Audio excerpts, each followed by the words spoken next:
There we go. Hello, good evening. My name is Gold Vision. Welcome to 7 Second Summer Camp. I'm the official gaming counselor here, and also the official meditation counselor here. We're going into space today. It's no fault of anybody's. Something that needs to get done. I'm excited to, as I call it, brute force manifesting. It's focusing as much time and energy just on the one destination, the one goal. And today it's space travel. So I think it's gonna be a pretty productive session. I think it's gonna be a pretty esoteric journey that we can all take together. Right now we're on Mars, meditating on stars, which is a great use of time, but that's not really space travel. One of the things in 7 Second Summer Camp is that once you have the ability to, you can just go to where you need to be. You don't travel anywhere. You meditate on what you want to happen next, and then you have it. But right now, I think a lot of us are trapped in a kind of destination-oriented movement, and I think that's good because a lot of the times the journey is the fun part. In fact, some people might speculate that's the whole point of everything. And if that's the case, then we should also enjoy the traveling part of reality. So I think we're going to do that too. Before we begin, I got a couple announcements from the camp director. Lucid dreaming is something you should try. That's on the menu now. I guess it wasn't before. There's a couple announcements from games that we play. One is that in Terra Nil, on the tropical caldera terrain, there were frogs that were causing a problem, but that has been resolved. I think the frogs are still there. I think that the problem is gone. In Roots of Pacha, the trees now produce quality fruit. That was a ongoing problem. And then in Tavern, I think it's Tavern Master, watered soil now updates correctly. And that's something that I've been holding out for a while. And then this final note, there's an obligation, a suggestion to find gratitude in everything. And I think that's a good aspiration. So I'm gonna try to find gratitude in this session instead of, we're already on Mars, and that was kind of an accident. I wasn't really planning on coming up here, but now that I'm here, I'm gonna go ahead and I'm gonna bump back down to camp. Check out this, the last day, I think, of the Lionsgate portal. And see, yeah. Oh, look. Yeah, the gratitude marshmallow. I'll never get it. I'll never get it right. I'll just keep trying. There we go. And I hope. Taste it. Taste the gratitude. Get excited about it. Get excited about what could happen out here in tonight's feature game, Starship Simulator. I just saw it. It's on the way out, or on the way into the world. I don't know how you want to express it, but I just wanted to do some of the tutorials, the explanations, the learning how to do it, because I'm gonna have gratitude that somebody went through and made a special training mission instead of just throwing us to the lions of experience. Welcome to the Magellan-class scanning and navigation training module. My name is Ava. I'm the UN Space Fleet's AI voice assistant. Nice to meet you, Ava. In this module, we will review the correct procedure for identifying targets of interest, and then navigating the ship to the desired location. Great. To begin, proceed to the ship's bridge. I have placed some waypoints on your HUD to help you find your way. Okay. Look at this waypoint. Oh, there's another one. This game's called Starship Simulator, and it's just I think it's what it sets off to be. As before, I've expressed myself as a experiential gamer, so it's more of a maturity thing, but my focus is more on finding diverse and interesting experiences and finding games that optimize them, and then spending time learning as much as I can about the way that we can tell stories and the stories that we can tell, instead of getting bogged down in certain other mechanics of games. It's not a universal thing, and I don't expect anyone else to behave this way, but that's my personal experience right now, is to hunt down new experiences and see what's going on. So maybe this is, what I'm hoping is that this is a streamlined Starship controlling experience, where we Welcome just to the bridge. pick a This place, is the ship's nerve center, go to where it. you have command and control over any ship system. Okay, great. Right now we're interested in the sensors. So make your Sensors. way over to that console and take a seat. I see it. Can I walk though? I'll crouch walk. This station is responsible for scanning space around the ship Okay. and highlighting any targets of interest for the command staff. Okay. Before we perform any scans, however, let's take a look at the different sensor modes available to us. Okay. The Galactic Position Mode makes use of the standard UN Galactic Positioning System Okay. and simply shows us our location relative to the Milky Way galaxy. Okay. The Stellar Region Mode employs the long-range sensors to detect information about star systems within a 50 light-year radius of the ship. Okay. The Star System Mode uses the I should short-range have clicked on 'em. sensors to provide a more detailed overview of the star system we are currently in, Oh, with a cool. maximum range of about 1 light-year. Alright, that's a good range. Go ahead and press that button now. Okay. The range controls allow you to fine-tune the display range of the sensors, which makes it easier to focus on particular objects of interest, Ooh. or to gain a high-level overview of the current star system. Okay. Let's The get central panel lists all of the valid objects in Sorry. range, which you can click on to select as a target. Jupiter, Go ahead and click a few different targets now. Saturn. You'll notice that the target information panel displays more detailed information about your selected target. Uranus. Once you Neptune. are happy with your selection, press the Send to Helm button to make the Pluto. target coordinates available to the Helm console Earth. for navigation. Mars. Send to helm. Now head over to the Helm console and take a seat. It's From kind of here, we will navigate the ship to your chosen target. a one man does everything kind of spaceships. It's fine. I'm okay with that. Alright, Let's begin by put it taking all in a one quick terminal, look at it's the okay. various screens available to the helm. Okay. The left-hand display is dedicated to navigation and shows both the ship's current galactic position along with its target destination coordinates. Okay. The central display deals with the flight controls themselves, including the FTL system, I don't know if you should press sublight buttons for engines, these things. and reaction control thrusters. Okay. The right-hand screen features the autopilot controls, Nice. toggles for the 3D target indicators. That's the and ship's future, is navigation autopilot. lights. Okay. Just where I want to go and go target there. information from the sensors by pressing the Use Sensor Target button on the navigation panel. I'm 100% glad that I did this Your tutorial though. target coordinates should now be displayed in this box, Yeah, okay. which represents your current nav target. Good. The galactic coordinates represent the target's position in the galaxy to the nearest whole light year. The coordinates are relative to the center of our galaxy, the supermassive black hole known as Sagittarius A star. Okay. The local coordinates represent the target's position within a star system. The coordinates are relative to the system's center of gravity, Mhm. which is usually a star, Mhm. or the barycenter in Yep. multi-star systems. Berry center. While it is possible to fly the ship manually to any location in the galaxy, let's engage the No, I autopilot can for do now, that. Yeah. so that I can Harder. The ship will now automatically turn to face the current nav target. Okay. But you will need to manually engage the FTL system in Sure. order for us to get underway. The GTL system. You can now engage the FTL system when you are ready. FTL system. Is there something else I should do? Should I go get a glass of wine or something? While the autopilot I'll is do it. engaged, I will manage the ship's speed and final approach to the target coordinates. Okay. So just sit back and enjoy the ride. Alright.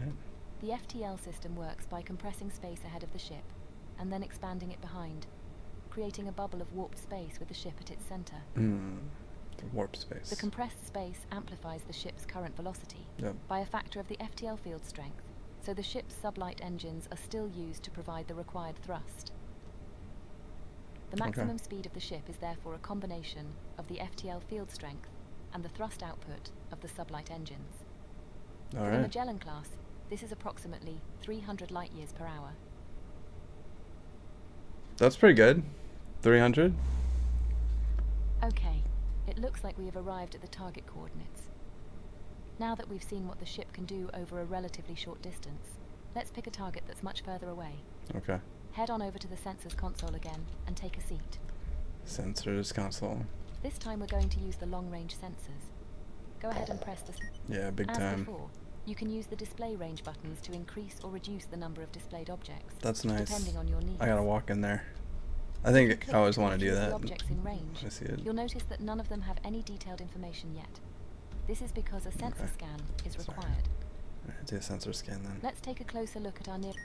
You'll notice that the target information panel now gives us a high-level overview of the targeted system. I don't need it to say that. Including important data points. The vast, such as the unforgiving extent of the void that habitable exists zone. between stars. This information can be used to determine if a star system is worth closer inspection. Okay. For example, if a planet exists in the habitable zone, you'll need to use the short-range sensors from within the system itself to determine if that planet can truly support life. Select one of the planets in the system that you'd like to take a closer look at, and then press center helm as we did before. I want to look at Sirius. It's not a planet. Is that okay?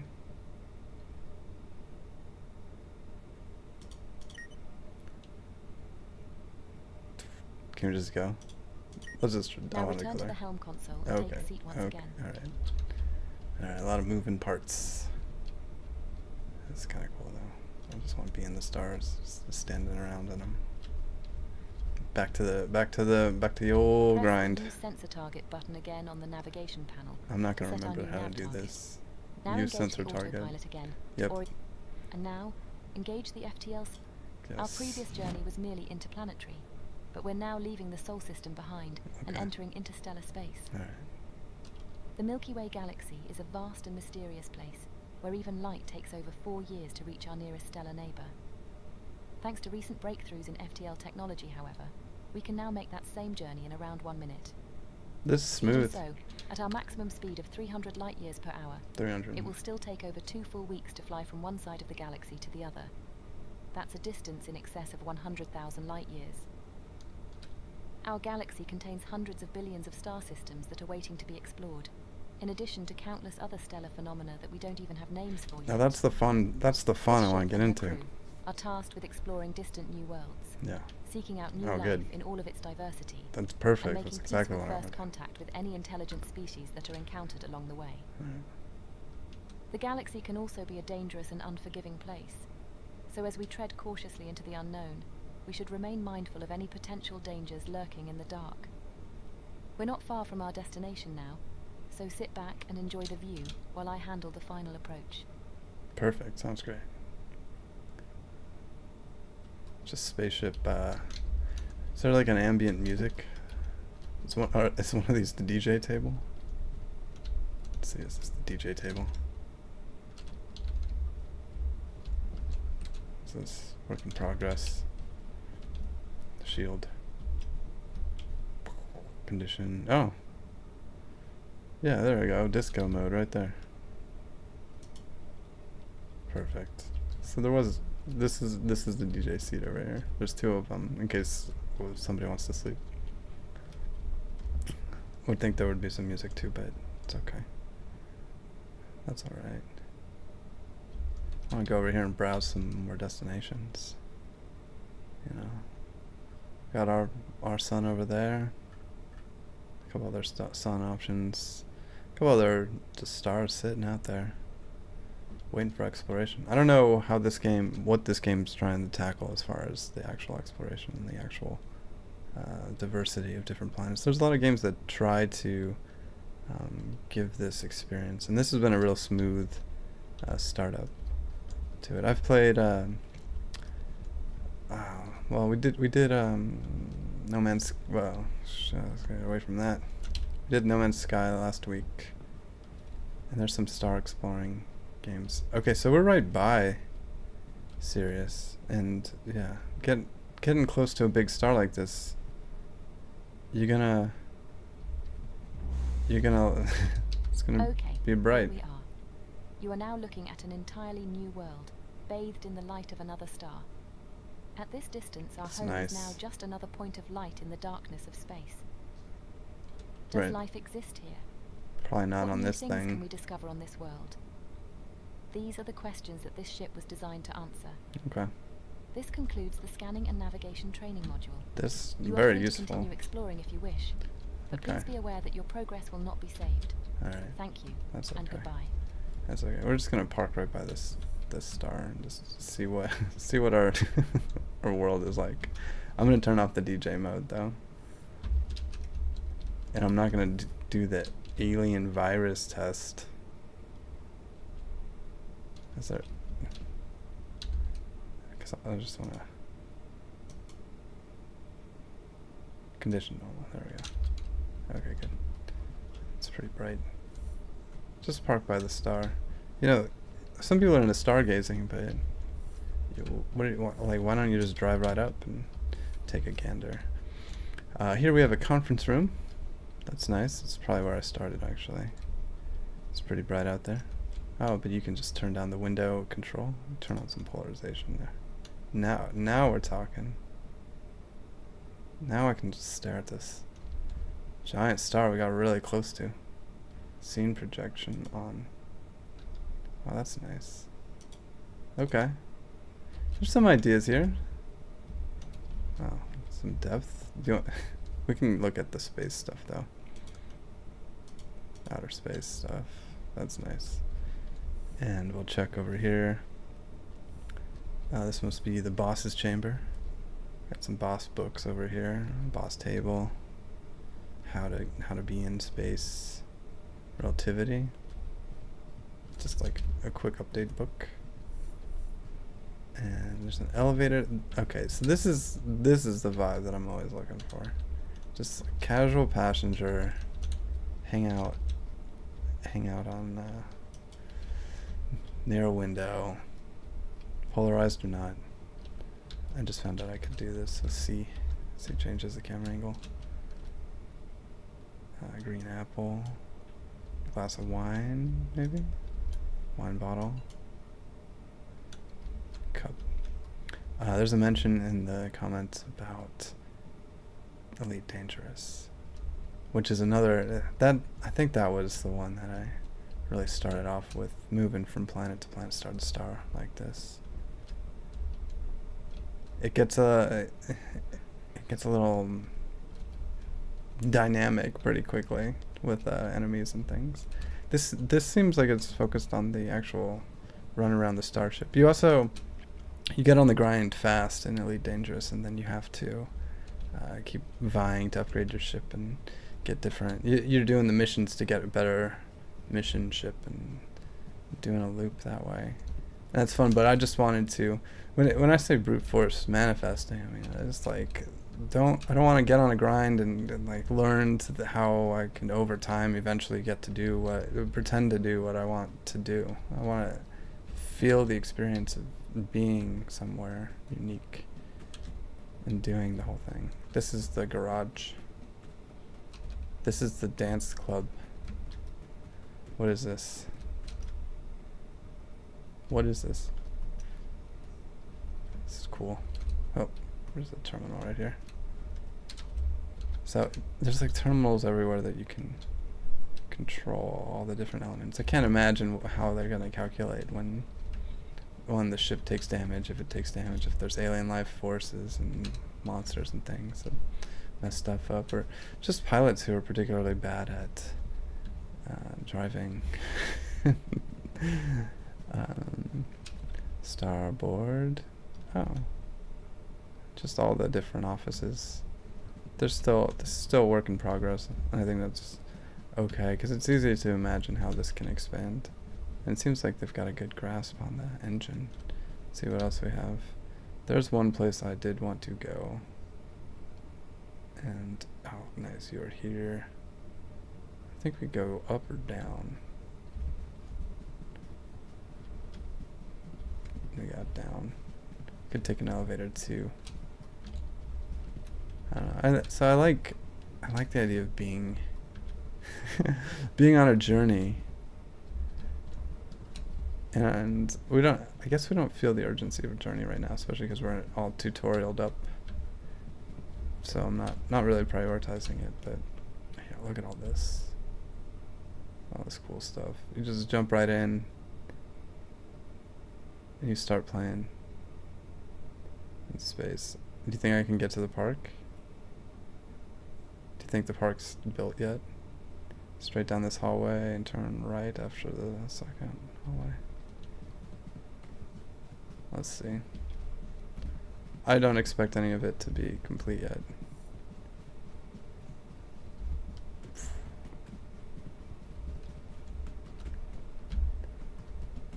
Not yet.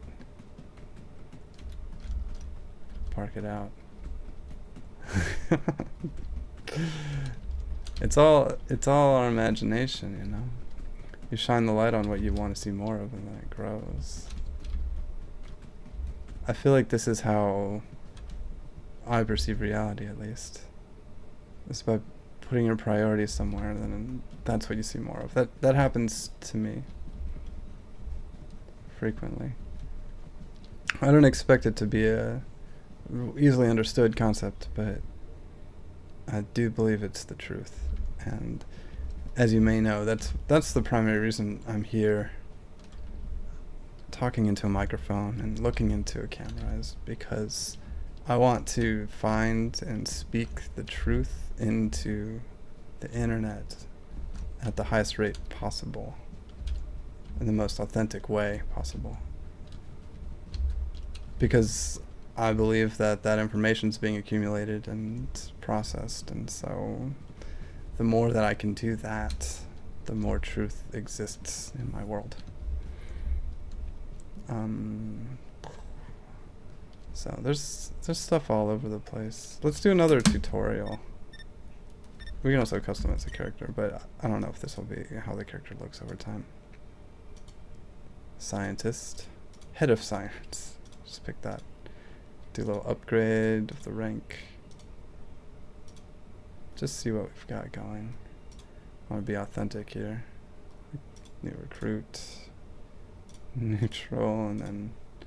Okay. And just match my hair color. I think it's on the list. Alright. There we go. Exactly where it is. Save that. And then, yeah, let's do into, whoa, customize ship. Oh. Okay. Yeah, just the fun stuff. Just the streamlined, fun. Yeah, why don't we make it, you know, a little of that. How's that feel? So easy. What's in here? Some terminals, some engines, battery cells.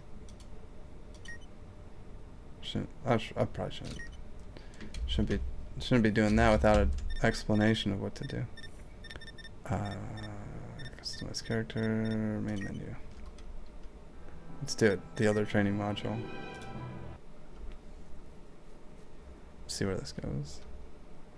And obviously I'm not going to attack anything or destroy anything. It seems like there's a lot of opportunity to not destroy or attack anything in this game. But I might have to do a multiplayer situation if there's more conflict. Welcome to the Magellan-class Cold Start training module. My name is Ava. I'm the UN Space Fleet's AI voice assistant. Right, we remember this. I don't like in this module, we will version though. The correct procedure for starting up the ship's fusion reactor. Yeah, and let's then do that. supplying power to the vessel. Okay. Oh, look at the ship is currently in cool. a cold and dark state. Look at that. So for your safety, I have taken the liberty of turning on your torch for you. Those little glare smudges. To begin, follow the waypoints on your HUD to the lower floor of the reactor room. Oh, yeah? Ooh. Lower reactor room. I'm running to... Oh. Okay. Styling out. Down. As you can see, the reactor is offline. Okay. And none of the ship's systems are powered. We need to turn on the ship system. Our first task is to provide power to the engineering decks. Yes. So let's make our way to the start capacitor's room. Okay. Follow the waypoints on your HUD to the startup distributor. Okay. There's a, it's kind of reminding me of lots of things, but another game that's really trying to do this is Star Citizen, and it's a little chaotic. It's a very chaotic way of making a game, I don't know. I don't know where they're at right now. I haven't checked in for a while. I think it's pretty playable or something is there, but I joined in one day and it was a multiplayer day where they were giving out spaceships, and I tried to record it, but there was a problem. But everybody could try out all the different ships, and I went in and grabbed one, and I thought people had boarded it to play with me, but they like ran into me and knocked me off of the cargo hold of the ship that I had just purchased, and like knocked me into space. The startup distributor routes energy from the start capacitors to the engineering decks, and also provides the reactor with the power it needs to create the initial fusion reaction. Alright, turn on. You'll notice the device is already powered, Okay. because the start capacitors are fully charged. Perfect. Let's go ahead and get some lights on by connecting all of the breakers. Start with the G-deck breaker. Oh, I want to know how much of this is grounded in reality. And finally, the reactor supply itself. And why this isn't all just like on an iPad plugged into the wall or something.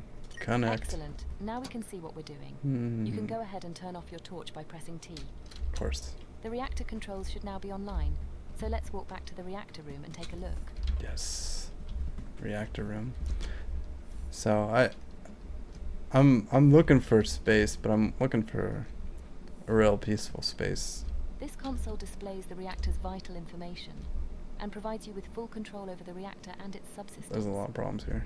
On the left-hand side, we have the coolant section, Yikes. which shows the liquid helium coolant flow and the condition of the magnetic field coils. Looks like none of that's On the working. right-hand side, we have the electrical section, Okay. which shows the reactor's main electrical bus, Right. along with its input and output feeds. Mm. In the center, we have the reactor's main display, where we can control the fusion reaction itself. Sure. As you Probably can set see it to from all of plus. these alarms, it would be impossible to initiate a stable fusion reaction under the current conditions, so let's fix that. Okay. The first thing we need to do is supply power to the reactor's internal bus. That was actually my so guess. go ahead and switch the reactor to startup mode by pressing the indicated button. I am not certified to Great. do this. Now that the reactor has power, we can activate the vacuum pump to start purging the confinement chamber.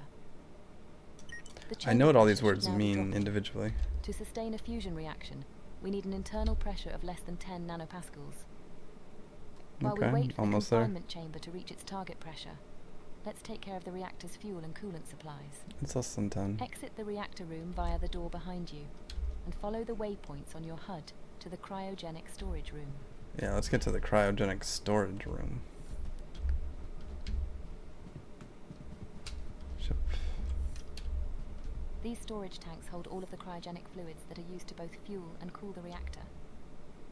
All 4 tanks are currently empty, so our first task is to begin the filling process. Mm. Should they Let's just start be with the open helium like coolant. this? Head behind the storage tanks to access the helium cryocooler. Alright. The cryocoolers use a process called magnetic refrigeration Mm. to convert gas into a cryogenic fluid Right. before pumping it into the connected storage tank. Okay. Start up the helium cryocooler now by using the indicated control on its user interface. Excellent. Now if you turn around, you'll find the helium refill chiller. valve located on the back wall. The These what? valves control the flow of gases harvested by the ship's gas collection hardware, which is located on the underside of the forward hull. Go ahead and open the helium supply valve now Okay. to begin supplying the cryocooler with helium gas. If you Yes. turn around again and inspect the display screen connected to the helium tank, you should be able to confirm that the tank is now filling with fluid.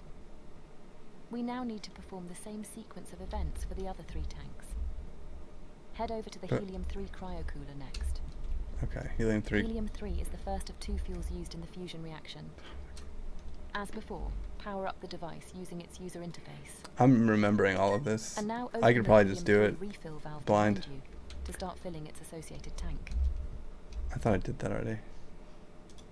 Next, we need to start filling the 2 deuterium tanks. So let's head over to the other side of the room.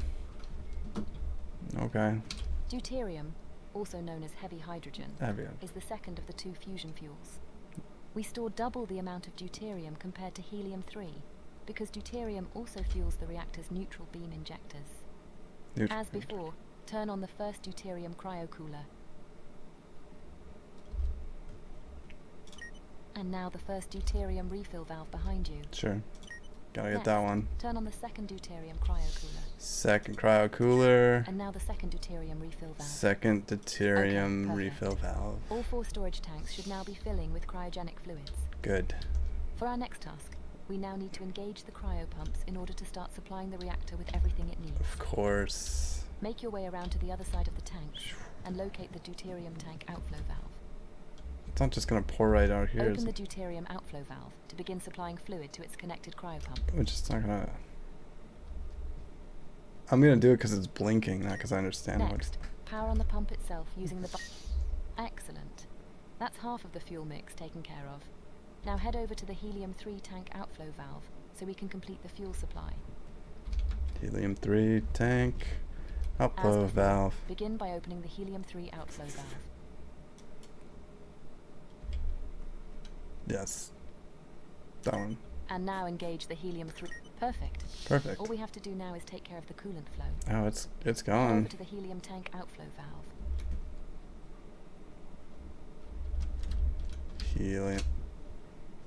Helium tank outflow valve. Wait, where'd it go? It's not up the stairs. Where'd I go? I'm running wild. Now open the helium out. And finally, power on the helium. There we go. The reactor is now being supplied with all the fuel and coolant it needs. Follow the waypoints back to the reactor room, where we have just a few more valves to open. Okay, just a few more valves. Up the stairs. Back down the same stairs. How do I even get in there? Alright. This is just like my normal job. It's the same, it's almost the same lingo. Same words. At least they're all in English. To complete the coolant loop, open the helium inflow valve to start flowing coolant through the magnetic field coil. Gotta do that. Now make your way around to the opposite side of the reactor to complete the fuel supply process.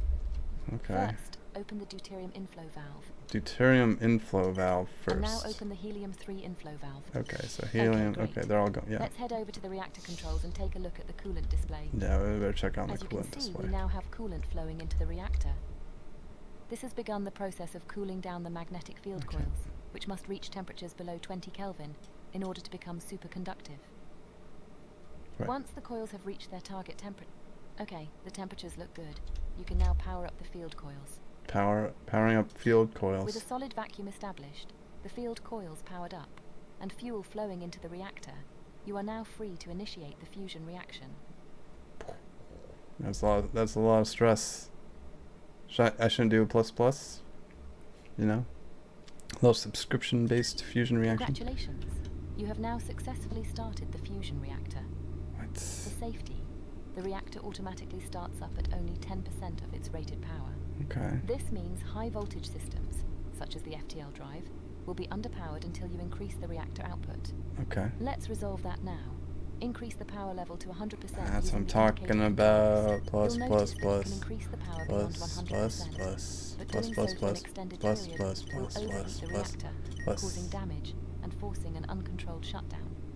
Okay, we Oh, now need to cool. provide power to the rest of the ship. With the reactor now powering itself, Do you 101. can go ahead and switch the internal bus mode from startup to supply. Okay. I can do Perfect. If we now head around to the opposite side of the reactor output distributor should now be powered up. Nice. This device distributes the reactor's output to the ship's high voltage systems, which are in fact the only systems powered directly by the reactor. The rest of the ship is powered by 48 individual battery arrays, which we now need to begin charging using the reactor's output. Go ahead and connect all 5 of the output breakers here. Hello, and if you're just joining, my name is called Vision. This is 7 Second Summer Camp. We're doing a Starship Simulator.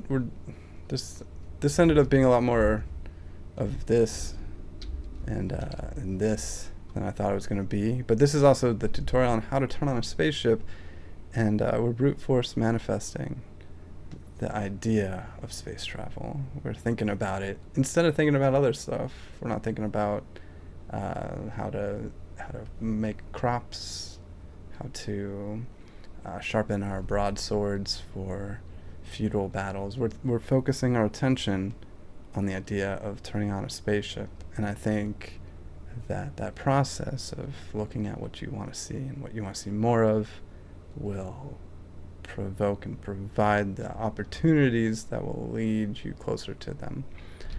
If you're not about space travel, this is not the place for you, because this is really the focus. It's trying to ignite and think about how wonderful it would be to be able to click a couple buttons and go, well, a lot of buttons, but click some buttons and then get to a beautiful new destination somewhere in outer space.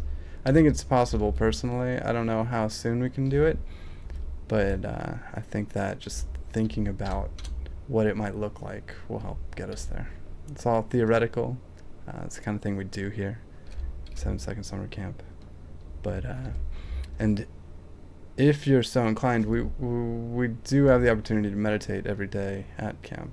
So if that's something that you're interested in, check it out on Steam. But in the interim, we're gonna keep turning on this spaceship. Excellent. To see what that if you feels turn to like. your left, you'll see the 5 high voltage distributors are now coming online. Wow, Head there. over to the main battery distributor. Okay. This device takes the high voltage reactor feed and distributes it to each of the 8 battery rooms on F deck. F deck. Go ahead and connect all 8 output breakers.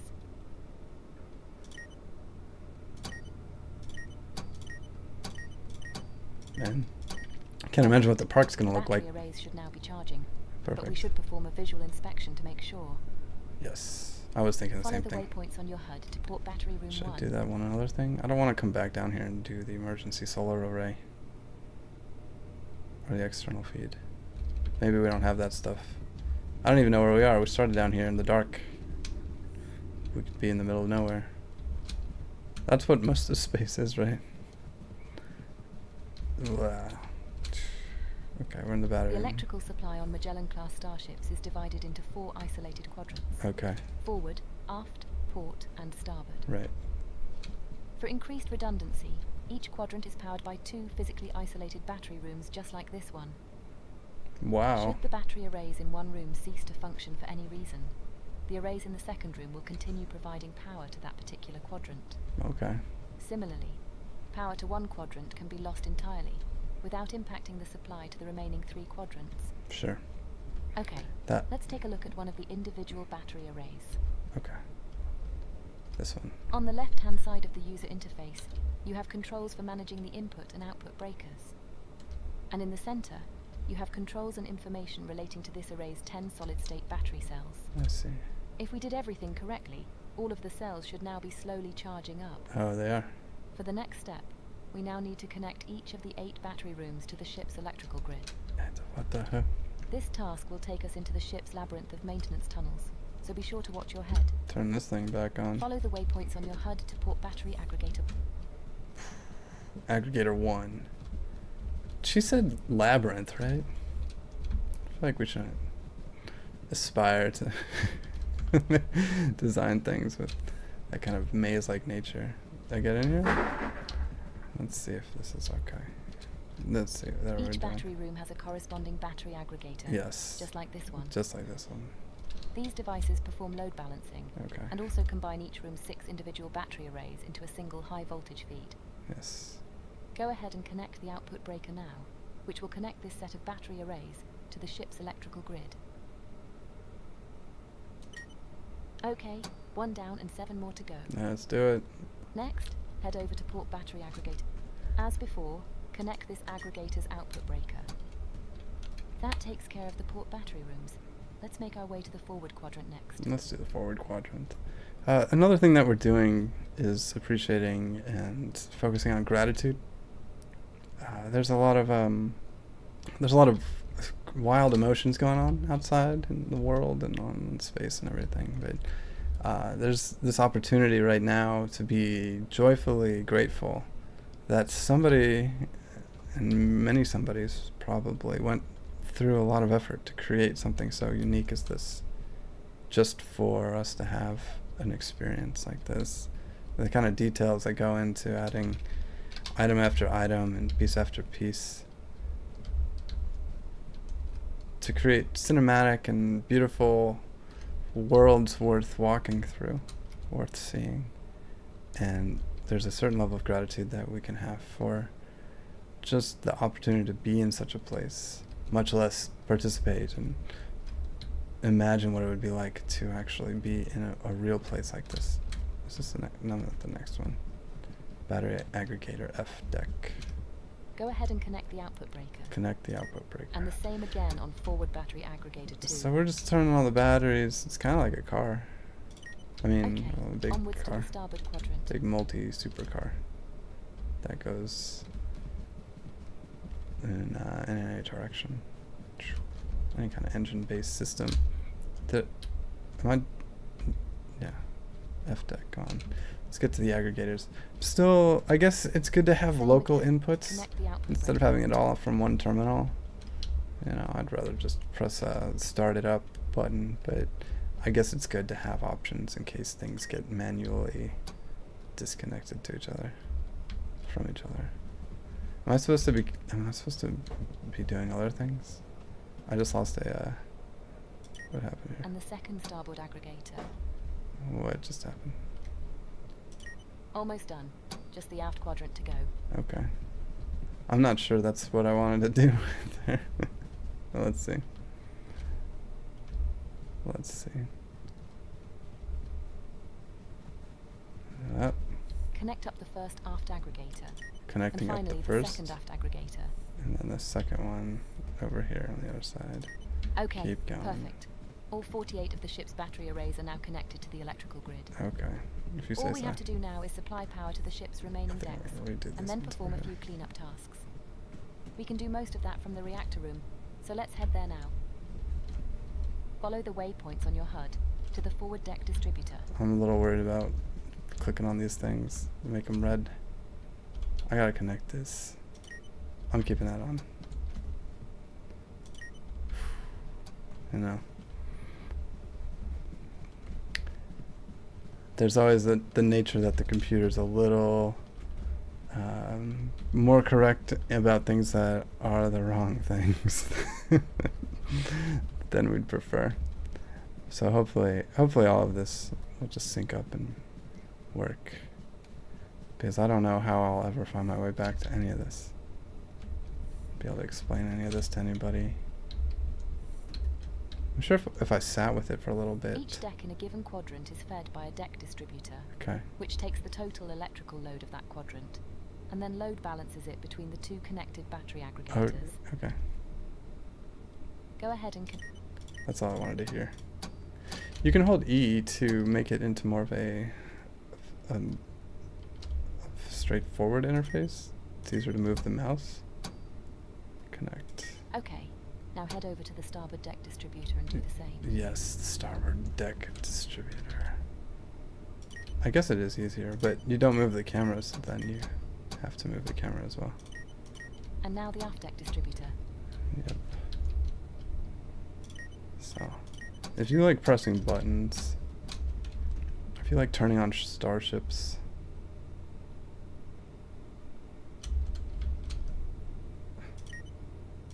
and finally the port deck distributor. if you like following waypoints, I don't think that they'll ever make you turn on the whole spaceship in the middle of the game. All quadrants on every deck now have power That's available. probably just for aficionados.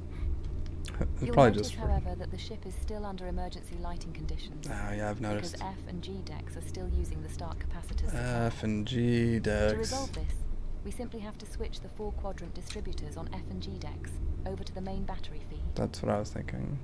Head over to the G deck. Each deck has 4 of these devices, one for each quadrant. Okay. They are fed by the corresponding deck distributor. Go ahead and switch this. That's better. Now we can really see what look we're at doing. that. Finally. Now head over to the starboard quadrant distributor and do the same.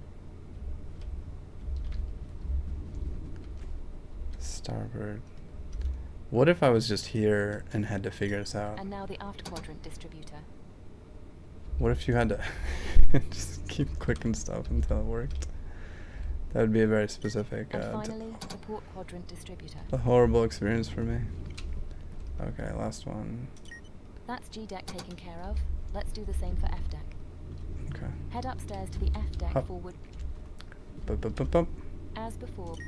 And now the same on the starboard quadrant distributor. Everybody's And taking again notes, on the right? aft quadrant distributor. Writing this down. And finally, the port quadrant distributor. Perfect. Well done. That's the main objectives of the cold start procedure complete. That's But we have nice. one final bonus task. Oh, a bonus task. What Follow is the it? waypoints on your HUD up to the bridge, and we'll make the ship flight ready. Okay. You gotta pour the captain's coffee. That's the bonus task. Get up, go. I should have taken the elevator. It's too late. I've already decided on the stairs. It's too fun. Here we go. The elevator's here? That's okay. Alright. A deck.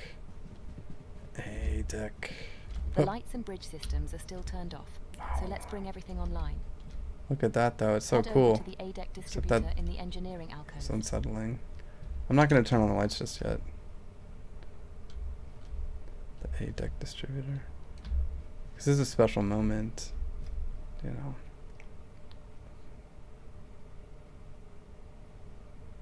I'm really looking up a lot. I'm seeing a lot of stars. They're also beautiful. They're also special, and it took me a long time to realize that when you see the light that's coming from the stars, it's actually from a long time ago. And it's wild. And it also took me a long time to understand that when you see a planet, you're actually seeing, if you see Mars or Venus, you're actually seeing sunlight that's bouncing off of it. So that light's actually been to Mars, and it hits you in the eye. And it's like, that's Martian light that's coming into your eye. That didn't come out right, but you know what I mean. But now we got Earth light here too. It's really just, it's exciting to look up and outward. I think a lot of people are getting stuck thinking about how much we're grounded here and how much trying to find roots in a system that keeps changing, and trying to understand why it's so difficult to just do the simple things that we like to do. And I think it's because we're not focused on expansion and what we're capable of and where things could go, and we're kind of trapped in our own individual efforts, trying to turn on the whole spaceship by ourselves. And we can do so much more, and we can work together, and we're going to, and we have the opportunity to, and we have the opportunity to like spread out these beautiful experiences and try to advance, evolve as a society in ways that we can't comprehend and can't really map out, but we can try to Now go take ahead the and right turn on the steps. bridge lighting. All right, do it. And now power up the bridge system. Need that. Okay, there we go. Okay. You have successfully started the fusion reactor, Oh yeah, routed power to all of the ship's decks, I remember that. and brought the bridge online into a flight-ready state. It does feel good. This concludes the Magellan-class cold start training module. That's nice. Good luck, and I hope you'll join me again in future training modules. Yeah, I will. I'll join you in future training modules. That's all I really wanted to do tonight. I don't know which direction any of these games are going in, and I feel like a lot of them are simultaneously trying to move in the same direction, and I think that's beautiful, and I think that helps clarify our goals as just a community of people who are looking for games and experiences to make the world better. And I think that by prioritizing the games we want to see more of, we're gonna see them. So I don't know how easy it's gonna be, but I think that it's a good use of resources to try to achieve these things one step at a time, and learn from each other and share as much as we can. Let's see. Yeah. Kind of line it up. Disco mode. And, you know, if we keep trying, we're gonna get there. It might take 12.8 hours, 1:53, 11 minutes.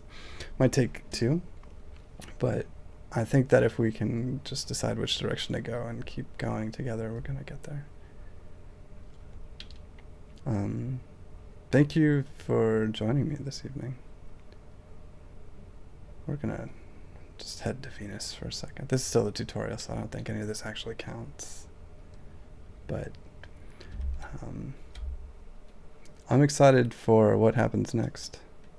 I'm excited to keep exploring games. If there's any games you really want to see, or things that you think will help move us in the direction we want to go, I'm definitely all ears for it.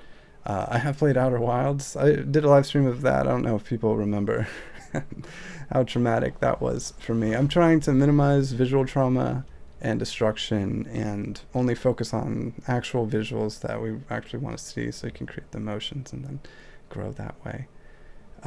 But until we get there, it's just like a continued amount of effort. So thank you for patiently putting up with this particular style of experiences that I'm working on to try to really understand what the gaming community is capable of, wants to do, and then how to get there together. We're back in 7 Second Summer Camp. It's now available on Steam. It's just a game I created for the purpose of meditation. And you should be able to meditate and enjoy the music and the sounds without any stress. If that's your thing, you can buy it on the Steam store. Otherwise, thank you so much for joining me tonight. Thank you to all the Patreon producers who have offered these great experiences and made it possible. I'm looking forward to the next game. I got so many queued up that I really just got to explore them. But until next time, my name is Gold Vision, and as always I ask you, gold on to your dreams.